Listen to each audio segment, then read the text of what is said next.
المتقين الذين يؤمنون بالغيب ويقيمون الصلاة ومما رزقناهم ينفقون والذين يؤمنون بما أنزل إليك وما أنزل من قبلك وبالآخرة هم يوقنون أولئك على هدى من ربهم وأولئك هم المفلحون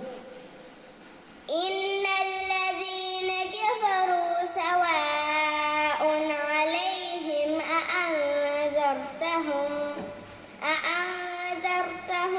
أم لم تنذرهم لا يؤمنون ختم الله على قلوبهم وعلى سمعهم وعلى أبصارهم غشاوة ولهم عذاب عظيم.